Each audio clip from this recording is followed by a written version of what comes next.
Yisroel mitzrayim beis Yaakov meyam lo yeis Hoy so Yehuda lekodeshoy Yisroel mamshelo Yisroel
Voilà un petit medley de musique pour Pessah de Chassidim de Mojitz avec des chazanim prestigieux. Alors, comme on a eu l'occasion de le dire, le soir de Pessah, on a 2 mitzvot d'Oraïta aujourd'hui, 2 mitzvot d'obligation de la Torah qui sont raconter la sortie d'Égypte et manger la matzah. 2 d'obligations rabbiniques. La première, c'est le maror, qui à la base est d'obligation de la Torah, mais comme le maror est lié avec l'agneau pascal, et s'il n'y a pas d'agneau pascal, il n'y a plus d'obligation du maror, si ce n'est qu'une obligation rabbinique. Et l'autre obligation, ce sont les 4 verres, les 4 coupes de vin, qui sont liées avec les 4 expressions de liberté. Donc, ces 4 coupes, forment une mitzvah des Rabbanan, on pourrait dire. Alors c'est vrai que on pourrait dire comme ça, 2 mitzvot de Horaïta, 2 mitzvot des Rabbanan, 2 mitzvot de la Torah, 2 mitzvot d'obligation rabbinique. Ou alors on peut l'aborder d'une façon. On dit dans la Haggadah, Ba'avour Zé, c'est pour cela. Zé, valeur numérique de Zé, c'est 12. Et en fait, on pourrait compter chaque vers comme une mitzvah, D'ailleurs, c'est pour ça, dans le rite ashkénaze, qu'on fait la bracha de Boré Père Geffen sur chacun des 4 vers de la soirée du Seder. Donc, 4 mitzvot pour les 4 vers. La matzah, le maror, le korer, le sandwich.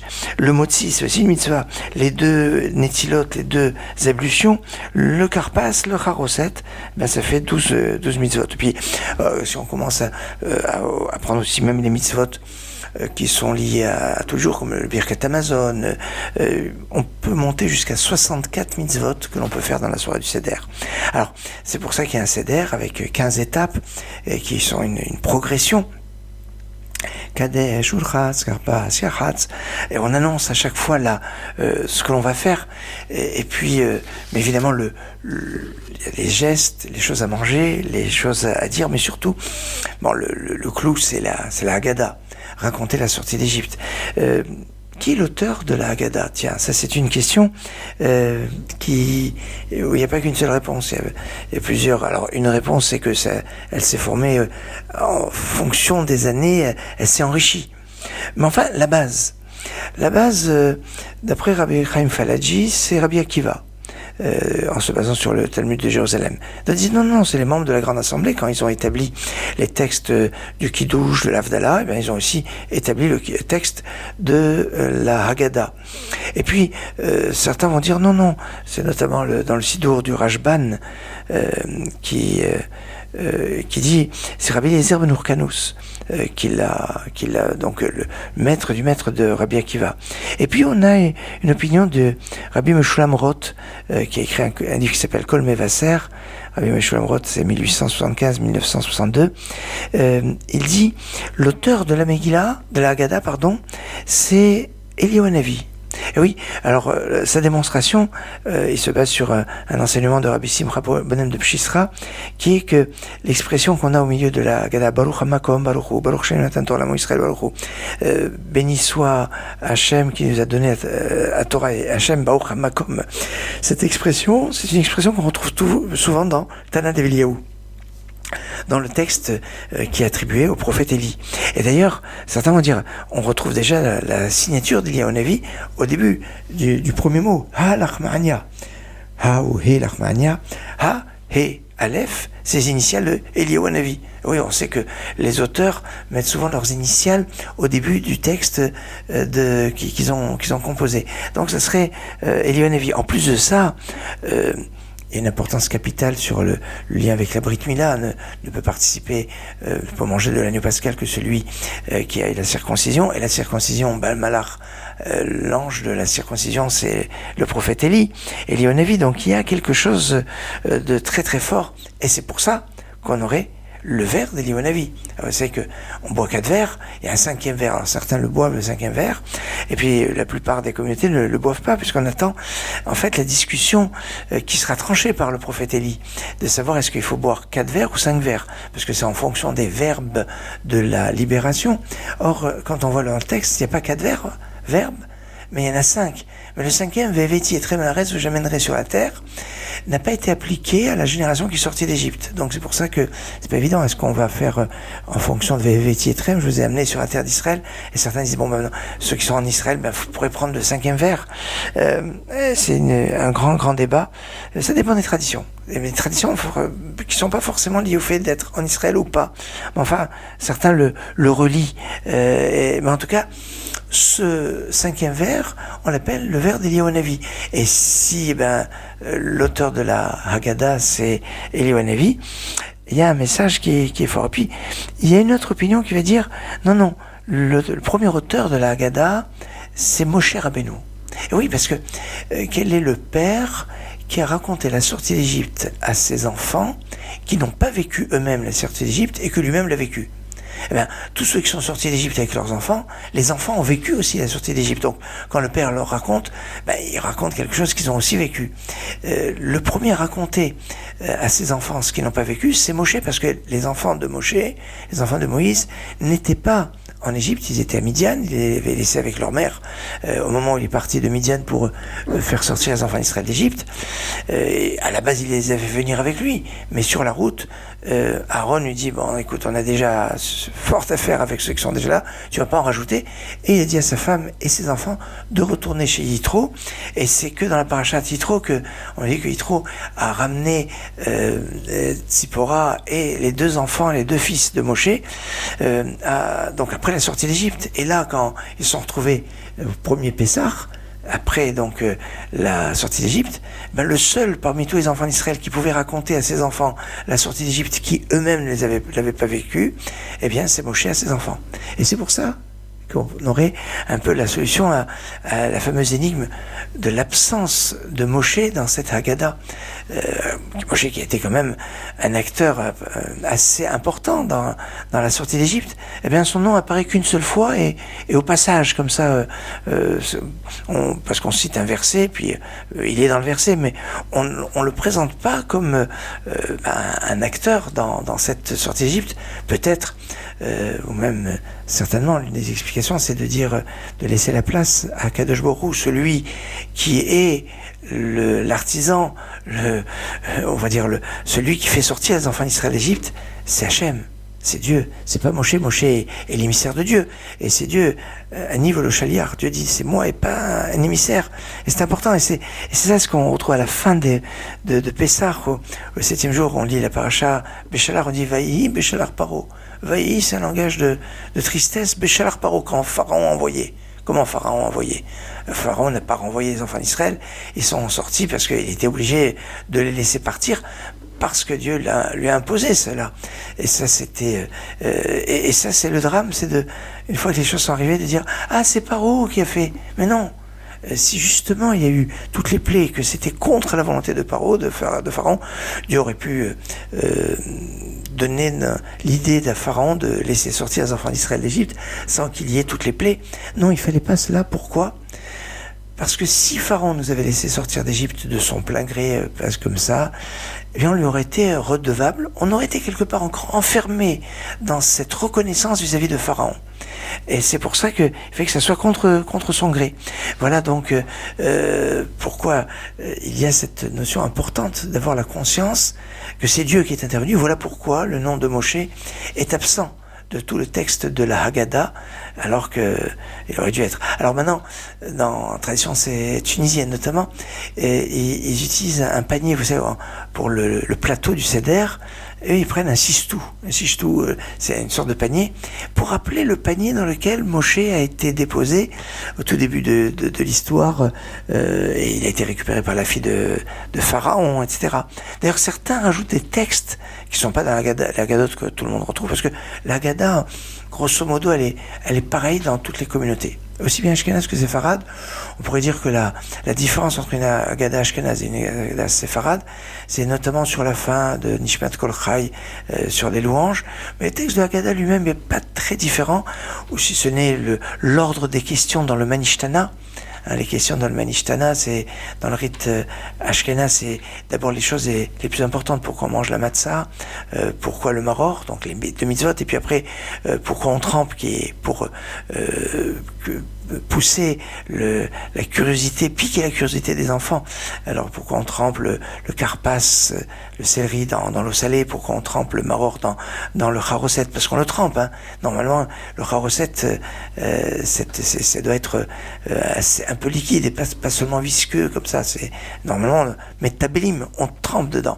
Et puis pourquoi on mange à couder, c'est le mode opératoire, comment on fait les mitzvot. Donc c'est dans cet ordre, dans le rite ashkenaz, dans les séfarades, c'est dans l'ordre chronologique. Pourquoi on trempe, puisque d'abord on trempe le carpas, et puis après la matzah, après le maror, et après pourquoi on a coudé, parce que c'est à la fin.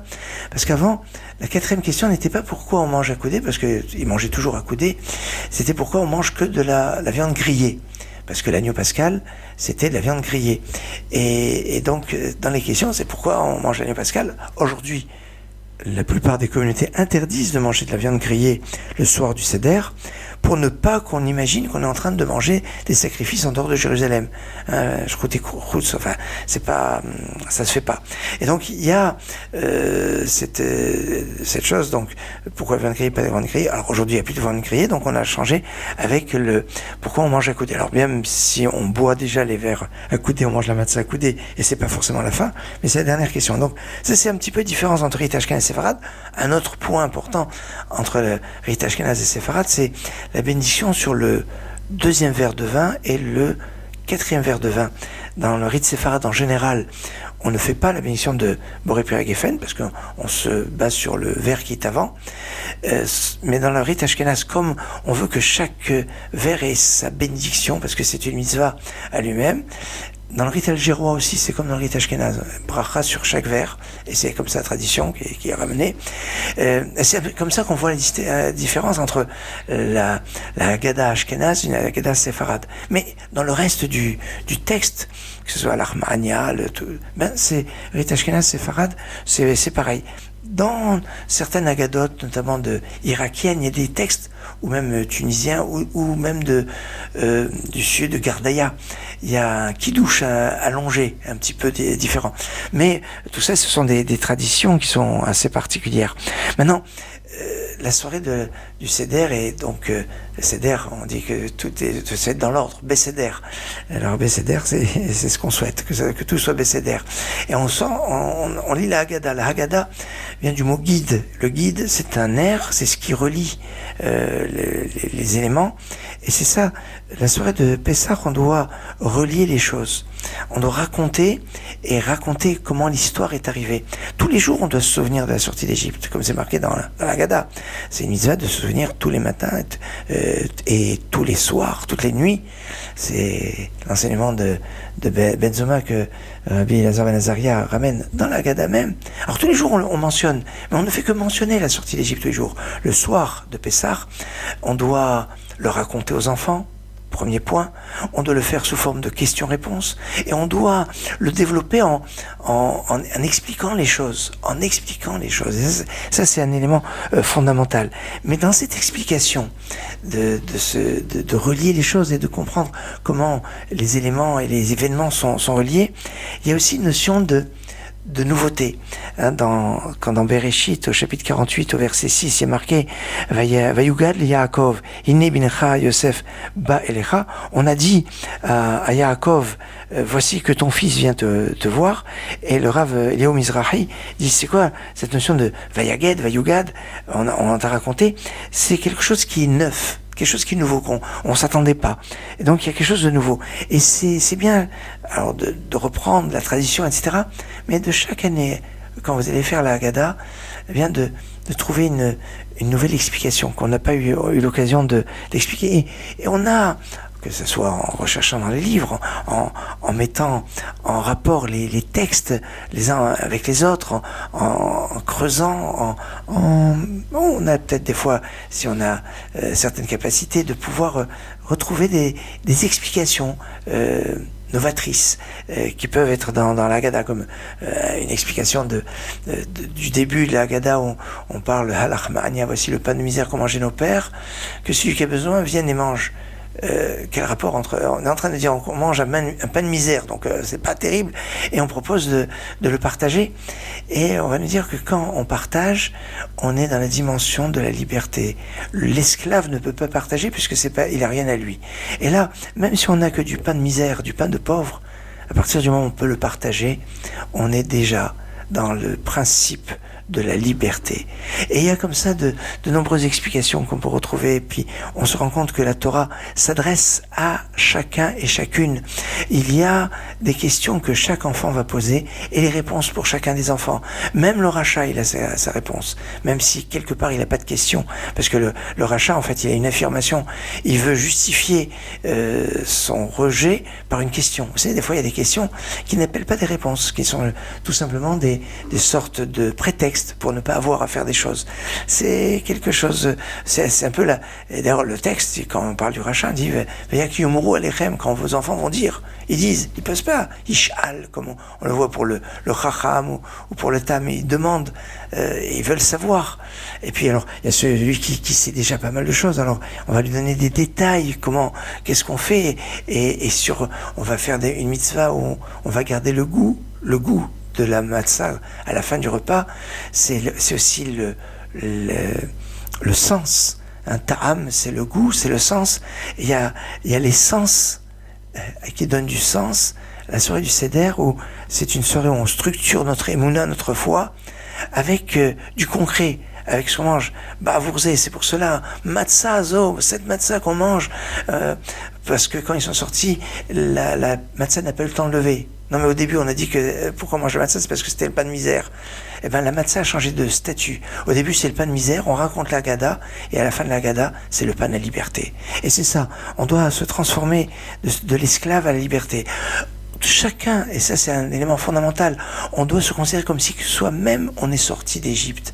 Et c'est pour ça qu'on mange à coudée, c'est pour ça qu'il y a toutes ces choses, on se fait servir le vin, on se sert pas soi-même, mosguino, on se fait servir. Et il y a comme ça donc, à travers les mots, les gestes, les mitzvot, le goût, les odeurs, le sens, qui vont donner vraiment du sens à cette soirée. Alors, il est temps pour moi de vous souhaiter une bonne fête, d'abord un bon Shabbat, parce que Shabbat avant tout, et puis une bonne fête de Pessah, Kacher et Sameach, et puis de voir conscience de faire des brachot à vos enfants ce soir. Yitzhak a béni Yaakov le soir de Pessah. C'est pour ça qu'après, quand Esav est venu, il dit je peux plus rien manger, parce qu'il avait mangé la ficomane, et quand on a mangé la ficomane, on peut plus rien manger. Et qu'est-ce qu'il avait fait comme bénédiction? Il a dit que Dieu te donne de la rosée du ciel. La rosée, c'est la prière de la rosée qu'on fera demain matin dans l'office en introduction à l'office du Moussaf, et à partir de ce moment-là, on rentre dans l'été liturgique. On arrête de dire Mashiach Ruach Morid HaGeshem, et on commence avec le Morid Hatal qui fait tomber la rosée. Certaines communautés ashkénazes ne disent pas le tal, mais ils font le tikkun tal quand même, la prière du tal le premier jour de Pessah. Mais dans l'office, il dit pas. Mais la plupart des communautés, aussi chez Chassidim et beaucoup d'ashkénazim, disent Morid Hatal en été. Et quand on sera pendant les jours de demi-fête, on passera à l'été directement dans la 9e bénédiction de la Mida, de Barech Alinu à Barchenu. Beaucoup d'éléments, le Hallel en entier, le soir, 2 fois donc dans le cadre de la prière du soir, dans le cadre de la Haggadah, le lendemain matin, 6 fois en dehors d'Israël, on fera le Hallel en entier entre les 2 premiers jours de Pessah. Après, on le fera partiellement. Pourquoi? On aura l'occasion d'en reparler prochainement.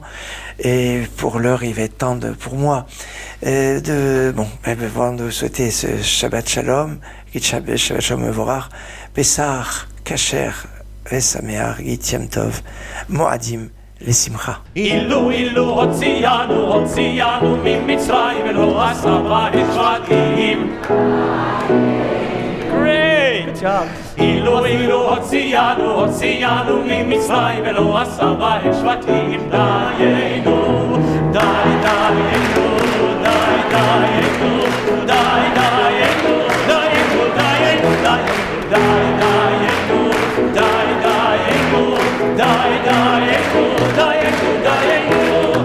לא עשה בהם שבטים ולא עשה ולוהם ולא עשה ולוהם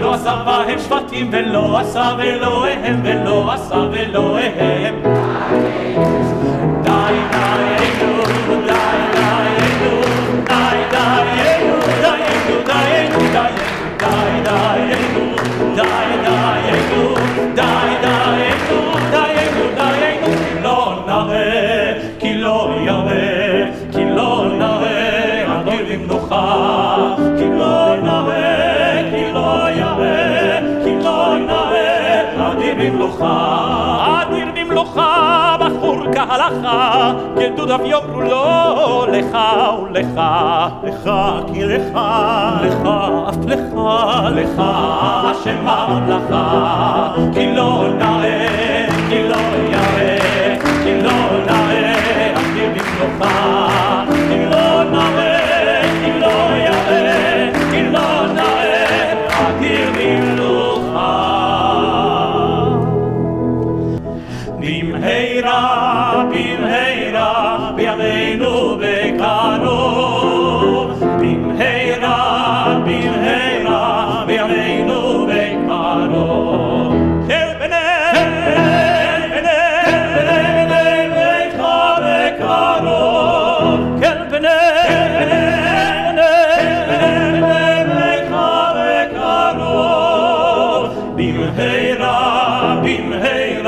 בימינו בקרוב מהרה, בימים מהרה, בימינו בקרוב. חגדיה, חגדיה, חגדיה, חגדיה, חגדיה, חגדיה, חגדיה, חגדיה, וסבירה במתרס זה יורים, חגדיה, חגדיה. The Zavina Balbi traces a young man, Hagadia, Hagadia, Hagadia, Hagadia, Hagadia, Hagadia, Hagadia, Hagadia, Hagadia, Hagadia, Hagadia, Hagadia. Yada shun rave yakhla legadia, de nashakh le shun ra, de Zavina ba, de Zavina Balbi traces a young dim dim dim dim dim dim, Hagadia, Hagadia, rip rip rip, Zavina Balbi traces a young man, Hagadia, Hagadia, Hagadia, Hagadia, Hagadia, Hagadia, Hagadia, Hagadia, Hagadia, Hagadia, Hagadia, Hagadia. ויד הקדוש ברוך הוא ושחר למלאך המוות דשא לשוחט, דשא לתורה, דשא למאיה דשא לשוחט, דשא למאיה לחבר נור לשר לחוטר להיגר לחבר נשא לשונה לאחר גדיה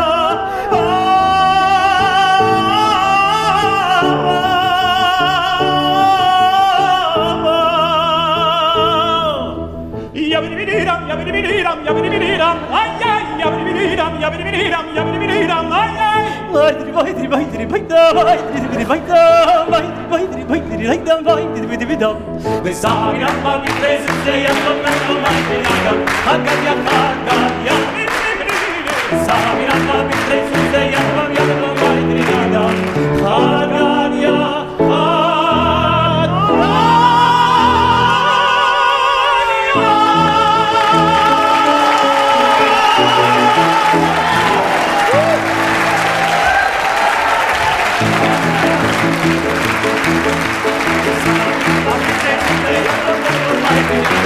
Hagadia,